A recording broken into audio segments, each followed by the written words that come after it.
Apple's Tim Cook. Well, I tell you, this guy, he's doing all right. We got notes on how much he's making. What is it? Rolfe Winkler is here with that story. Hey, no, Paul. Not a bad day to be Tim Cook, huh? No, it's good. Good day. Good day. He actually was. I got to say, I love that tie. Interesting paisley tie right there for the marks. I'm sorry. It's rare that I get complimented on my clothing, so I'll take it. $378 million. It was actually reported in August. It came out in a filing back then. One thing that's interesting to note here is that he didn't. It's 2011 compensation, but it doesn't vest all at once. Right. Half of it vests in 2016, half of it vests in 2021. And the vast, you said it's $378 million. I mean, a ton of money. The vast majority, almost all of it really, is stock options. Yeah, it was a million RSUs that he was given. Right. I mean, the salary itself RSUs, is... I think. Yeah, it was. Okay. The salary itself is $900,000. Nothing to sneeze at. But, you know, the salary It always is interesting to look at that relative to Jobs, which is the dollar. But he did have 5.5 million shares in Apple, and of course, which works out to... Yeah, Jobs did, which worked out to $2.3 billion or so at the current price. And, of course, he had a lot more money in Disney. Certainly, as tech titans go, not as... not as big as some others. Yeah, I mean, it could, on the face of it, it sounds like a gigantic number, $378 million. But again, it vests over 10 years, right? So theoretically, I guess he could get paid. He can keep getting big stock compensation packages.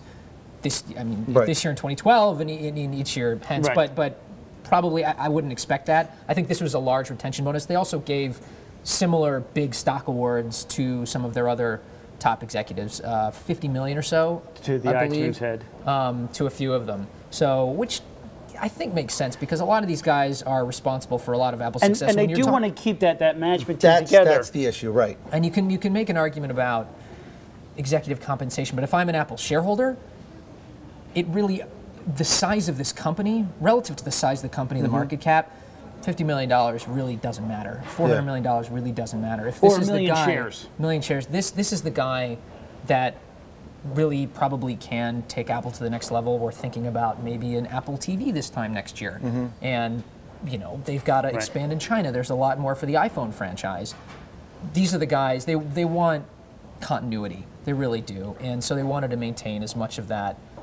We know they already lost Ron Johnson, the head of retail, so they wanted to keep as much continuity as there as possible. A couple other interesting things we should note. Yeah, they want to keep continuity on the board, and that includes Bob Iger, which is also very interesting because we retain now a link with Disney, which I think is pretty important. That Apple is going to become increasingly reliant. Again, we're talking about TV potentially in the future, increasingly reliant on having content.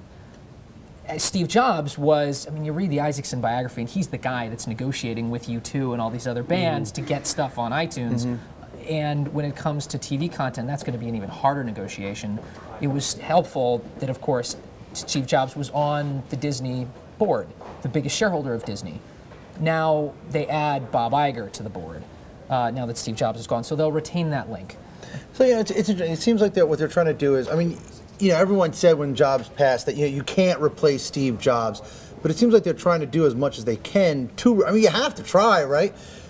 Cook's been around, several months now. I mean, what's the initial verdict on this? How is he doing so far?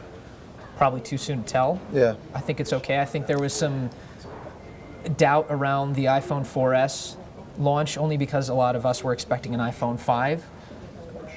I frankly think I was proved wrong. I'll say I was proved wrong because I think the iPhone 4S sales have been really strong. I think Siri, as a feature, has proven very interesting for a lot of folks. Yeah, it really differentiates the phone. And it took on a sort of cultural cachet that I don't think anyone really thought it would have. But again, that was planned with when Jobs was still here and still in place. The real test is going to be how will the launch of the Apple TV, which while that was designed under Jobs' eye, the launch is going to be under Cook's regime. So that'll be his real first big test in his position.